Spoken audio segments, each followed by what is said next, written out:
Mr. Josef Reiterer is at the forefront of civil-military relations as the lead for capability development at OCHA's Civil Military Coordination Service, CMCS. After two peacekeeping operations in the Middle East, he started his international career with the United Nations in 1999 in Geneva, where he led the training program on humanitarian civil-military coordination until June 2008. Between 2008 and 2010, Mr. Reiterer led the Department of Peacekeeping Operations civilian pre-deployment training team in Italy. After his return to UN OCHA Geneva in 2010, he dedicated 2 years to inspiring OCHA surge personnel for strengthening rapid response in humanitarian crises. In 2013, Mr. Reiterer became chief of OCHA's Civil Military Coordination Section. After heading the section for almost 6 years, Mr. Reiterer has been appointed chief of OCHA's Readiness and Training Section. At the beginning of 2020, Josef rejoined the newly established Civil Military Coordination Service. So what a pleasure just to have you. I think, being at the center and heart of international civil military coordination, I've been really thrilled to discuss this with you, and I know my colleagues are equally interested to learn. So just to break the ice a little, I wanted to look back at some of your earliest accomplishments and ask you a bit about your journey, which you might be able to say started in the military academy. And from that, I'm curious, how do you think your education there shaped your perspective on civil military relations?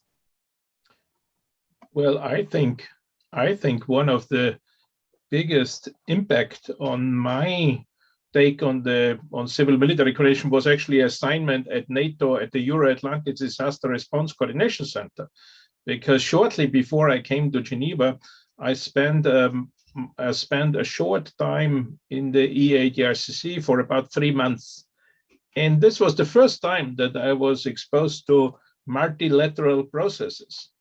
Even the peacekeeping missions in the Middle East, now they didn't expose me to these multilateral processes, and I realized it was really an eye-opener. I realized how difficult it is. I thought the coordination, and especially civil military coordination, which would be much easier. So I didn't know when I signed up for this job at the Office for the Coordination of Humanitarian Affairs how difficult it will be. And before that, absolutely, during my time in the military and as a military officer, we were exposed quite a lot to the politics, but at our level, at our working level, at the company unit level, it was quite a pleasure. So there was a lot of motivation and inspiration coming from the military duties at this stage. Now, before we start, I was hoping to have just a broad discussion, if you don't mind, just sharing just some experiences you've had with civil military coordination. And then I think as you're talking, it would be interesting. We can really hone in some certain cases and discuss best practices. But I think for now, it'd be really interesting just to have a wide scope as we start this interview. Well, I mean, coming from the military, I think we were never shy of working with the military. And when I look back the last 20 years, there were so many organizations, they were staying away from the military, and they did not want to or did not dare to engage. Basically, for us, this was never a question. So we really enjoyed it. We saw the work with the military and law enforcement institutions, sometimes more police than military. We saw it as a real honor, and with a specific mandate to engage with these arms carriers and different law enforcement institutions. And we felt really proud to belong to some sort of elite group, to have the mandate also for the engagement with the military. I'm curious, during the COVID-19 response, what was your role with the Civil Military Coordination Service? Very little.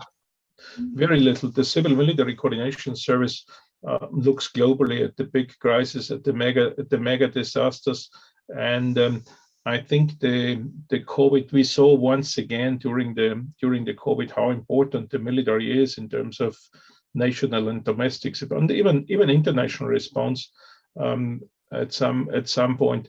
But we had, as an organization in the United Nations, we had very little to do with it. We issued some guidance, some documents for military forces, and they were mainly drawn from the big pandemic crisis, from the guidance what the World Health Organization issued a few years earlier on the Ebola crisis, where we were also involved in a much stronger way than in the pandemic now. So we had very little on the operational side, I must say, compared to many other mega emergencies.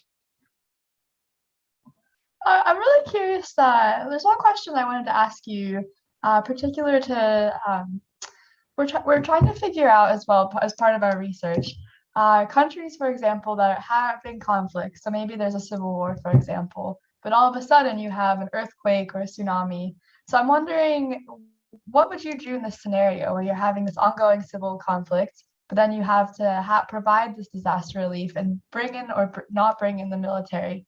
So I'm wondering if you could just walk us through the steps or of what you would do in that scenario. Let me just ask first, does this belong to these three questions, what you sent me? Because I don't want to go into these questions. Does it belong to this one? Sorry. No, sorry. Actually, so that's been one of our research questions that we've been looking at after these interviews. But we're happy because I think the second question from the main question is really what are the key lessons learned and challenges. So yeah. If you want to more draw upon the lessons and challenges. Okay. No, I still would have a lot to say to the first question, but I didn't hear the first question. So if this is part of the first question, for sure, I'm happy to go into this one because I'm just coming out. I mean, Sri Lanka is one of these countries where we have the Philippines. Mindanao is one of these countries. Pakistan, Indonesia. These are countries where we have Haiti. These are countries where we have a conflict and where we have a man-made disaster now. So where we have a natural disaster or a man-made disaster. So if I go back to the first question, if I go into this first question, then I have to say that our office has a different take on coordination. Some people see coordination as really leading from the front, and others see it as leading from the back, more as a facilitation role.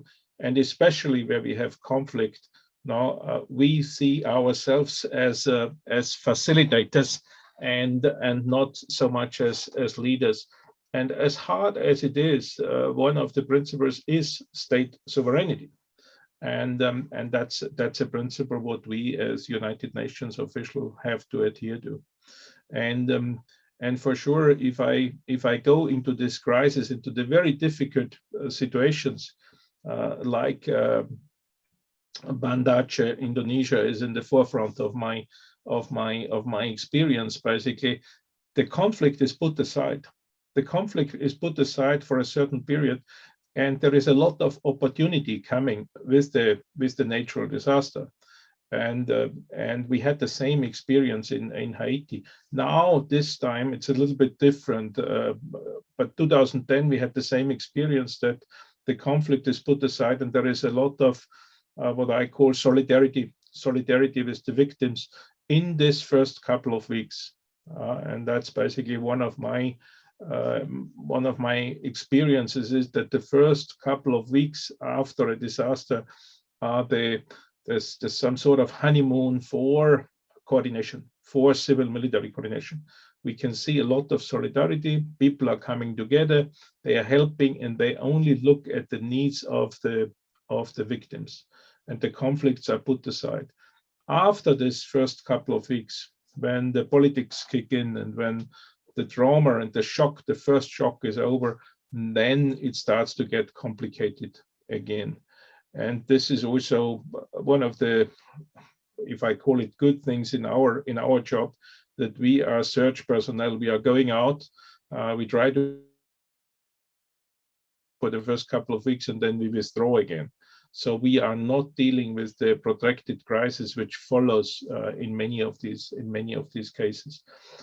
In Sri Lanka, in the last 2 days, our discussions in the last 2 days are exactly the same. We are trying to establish and reinforce the disaster management system, well knowing that the military is playing a prominent role, what other countries would not accept, basically. So for me, the military is always playing a significant part. If humanitarians or civilians want it or not, that's a different question. But they are always playing, and I didn't see a single emergency without the involvement of the military. Thank you so much for sharing. Yeah, it's absolutely fascinating because that's been an issue that a lot of in these interviews, many people don't have answers to. So hearing, I think, as you said, you have that preliminary stage of working together, and then the question remains: do the people or do they not want the military to be there?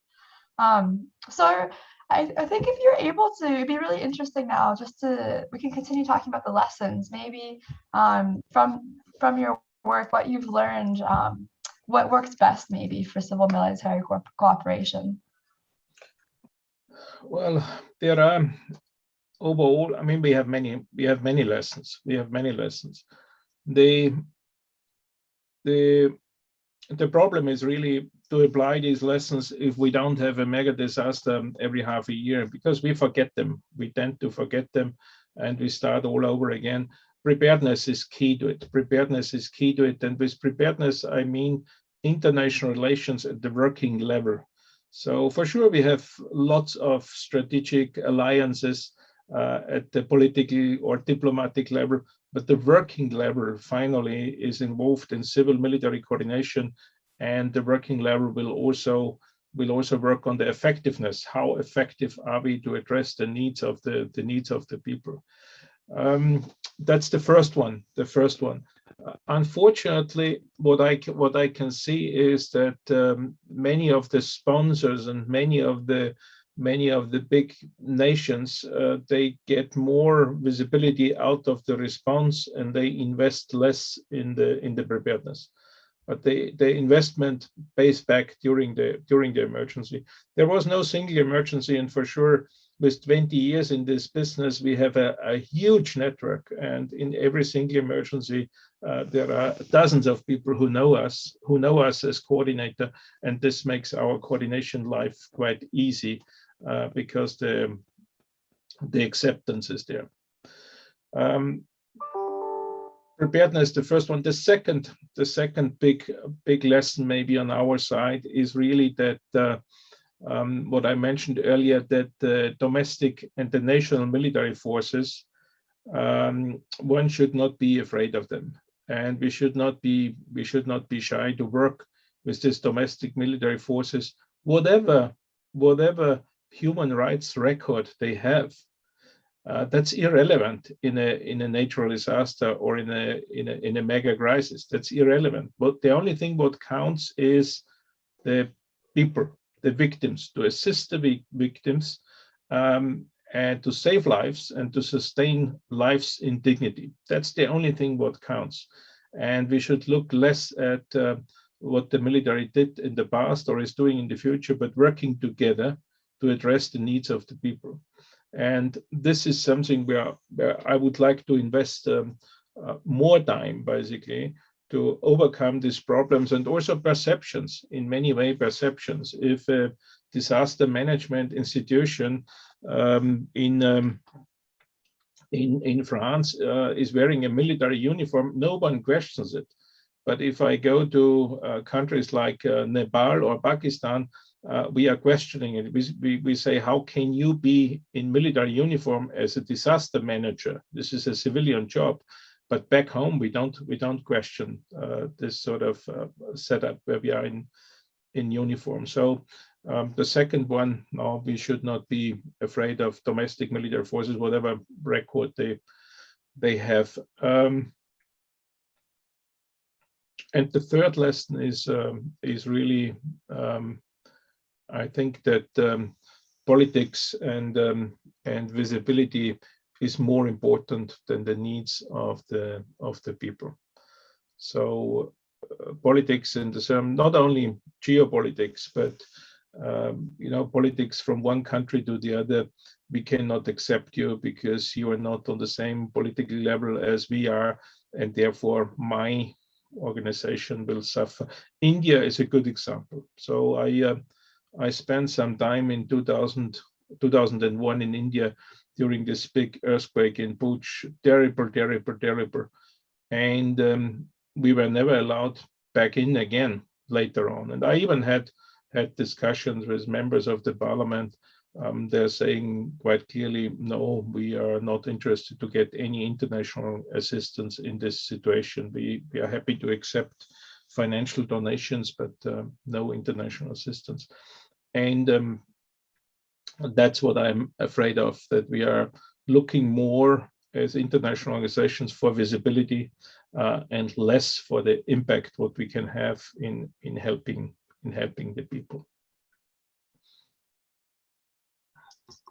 Yeah, the second point especially, it's funny because now we're nearing the end of, I think you're our fifth or sixth interview, and hearing the constant issue or the challenge that we're facing is this perception. And you look back at historical and cultural context, or often like Germany comes up as a country that might be hesitant to deploy domestic military. So it's fascinating to hear that everyone across the spectrum here all sees that as a potent challenge. So thank you so much for pointing those out. And then I'm just curious to see now what trends you see developing from your work. Where do you see the use of military resources to address these natural disasters, for example, or the next pandemic? The first trend is clearly that countries are not letting us in. Countries are not letting us in because we just have the wrong attitude. Once they let us in, we are telling the whole world how bad they are prepared, and without our assistance, they would be all suffering so much. So the trend is that countries are closing down. We can see this all over Asia, where we had access earlier.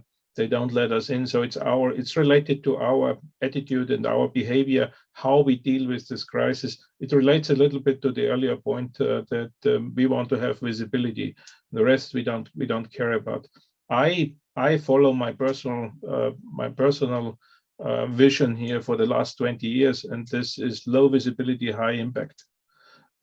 I'm working right now with the Sri Lankan military. Well, within the United Nations system, I would get criticized for it, but I want to have an impact. I want to have an impact for the benefit of the people and those who suffer on the humanitarian side. That's the first one. The second trend, if countries are letting us in, it's on a military arrangement. So it's military to military coordination. We have many bilateral agreements, not a multilateral. And here I see the danger that we as coordinators or more neutral brokers to the crisis, really focusing on the beneficiary, we don't get access. So in this sense, we have to work on the disaster management system, and on the disaster management system in the sense that there is some space for multilateral or international organization, whoever this is, so that there is some space in the law, in the legal aspects. I mean, we see right now in the pandemic how much we suffer because we established the law as we go through the crisis.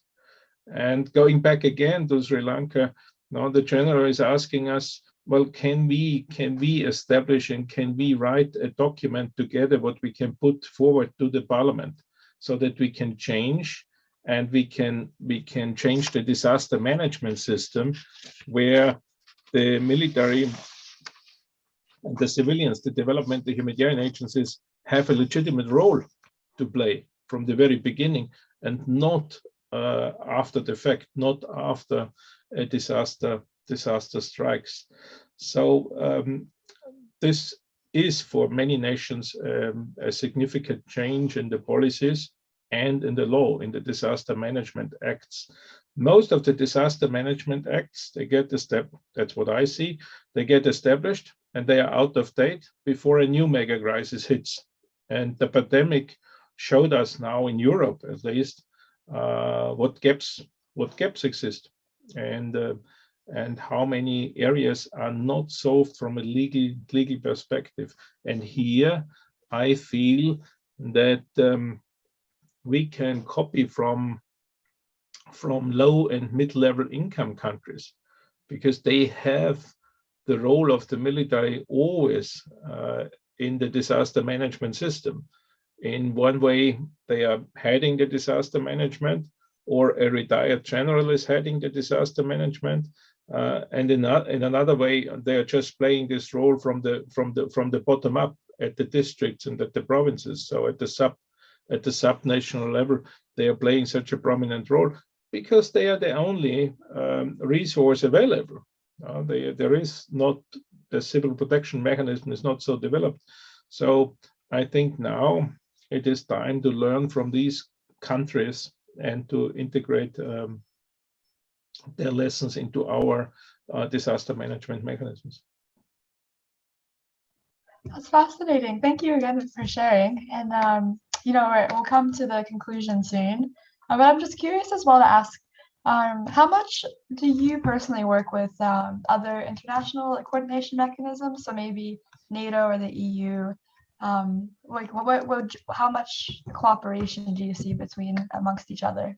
Well, I'm most of the time now in the staff development. So during COVID, we had remote and virtual courses, and I work with other organizations, UN agencies, or yesterday with ECHO, with the European Union office, the representative from Thailand who is responsible for Sri Lanka.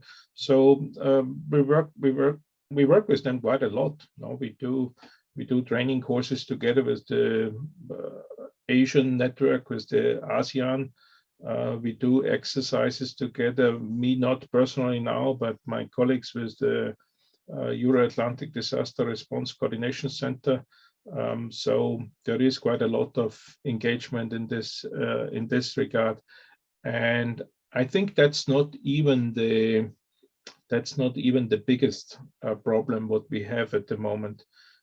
In this sense, we have quite a good collaboration in preparedness. When it comes to the operation, we had our moments among the different organizations on visibility. They got solved, but just now I heard again today in the morning in the office how much we look for visibility without doing anything. Zero impact, just to portray a nice picture of our work. And I think this has to change. And, I know how much risk I take by saying all of this. In the last debate, what we had with people in Afghanistan, we realized what went wrong in the last 20 years because we were not honest. And the colonel from Germany told me here in Geneva at the university, he told me I was not allowed to say what I wanted to say. So if he was allowed to say what he wanted to say, it would be a completely different picture. And for this reason, I also decided to say what I want to say. And I remember in my previous job, I was called to New York a couple of times because I was not allowed to criticize the United Nations. And if we are so good as we are portrayed, I mean, the world would look different. And every organization, I think, should look in-house what to make better and how to become more effective for the benefit of the people. Thank you. It is remarkable what you're sharing here today. So thank you so much. And I think just as a final question to wrap everything up, I'd love just to hear your final opinion on what do you think needs to be done next with OCHA specifically to make civil military coordination work? What would you do next, looking ahead, maybe the next 5 years? And I know you touched upon this briefly in all of our conversation today, but I think just as a concluding note, I'd love to hear your thoughts. No, there is for me there is a clear way forward, and the first one is getting very well resourced with the right people, and taking us totally back on the visibility and focusing more on the impact. No, working more silently, and this is difficult because everyone wants to have. If I have a phone call with the office in Somalia, the supervisors want to have 3 paragraphs about it, how much we helped our office in Somalia. But we just had a phone call. We just exchanged some ideas how we can improve the system, and that's it. And I don't have to report on this one. But this is the way forward, to resource, get the right people, and taking a more humble approach in coordination, and not necessarily being visible all over the world, but rather working bilaterally, multilaterally, at our level without going public on every single sentence what we say. That would be my, and then for sure there are thematic areas such as protection, access, human rights, where humanitarian civil military coordination gets more and more involved. And these are all sensitive, very highly sensitive areas. And here it's even more important not to escalate and to speak to the press and speak out publicly. So a little bit more an approach what the International Committee of the Red Cross has. We tell what we do, but we don't tell what we see, you know. So we are talking about the process, and we are talking in general terms, but we are not talking about the specifics, what we achieved or did not achieve. We are not going to tell what we see. We are not talking about the specifics, and I think this would be also for us quite an interesting approach, because that's the only way to gain the trust and the confidence from the countries which are really prone to disasters, and from the managers in this country. If I'm going public with every single problem, and there are many problems, disaster management in the first couple of weeks is chaos, total chaos. And if we make this problems public, that's where the doors are closing. And unfortunately, as I mentioned, this I see as a trend that more and more countries are closing the doors because of the attitude of the international and multilateral organizations. Well, Greta, what an absolute pleasure it was for everything you shared today. It has been absolutely remarkable. And I can say that, yeah, I would say your voice has been enlightening to our work that we're doing. And I think having you at our panel especially would be really incredible, to be honest, because we have voices. We have former FEMA director Craig Fugate. We have voices from the international, the Red Cross as well. And so I think having you speak here today with us and share your thoughts on what needs to be done is especially, I think we're making some change, I think, with this project. And so, what you shared today has been wonderful. So, yeah, Mauro, feel free to turn on your camera and say, but it was such a delight. I think, thank you so much for this wonderful conversation.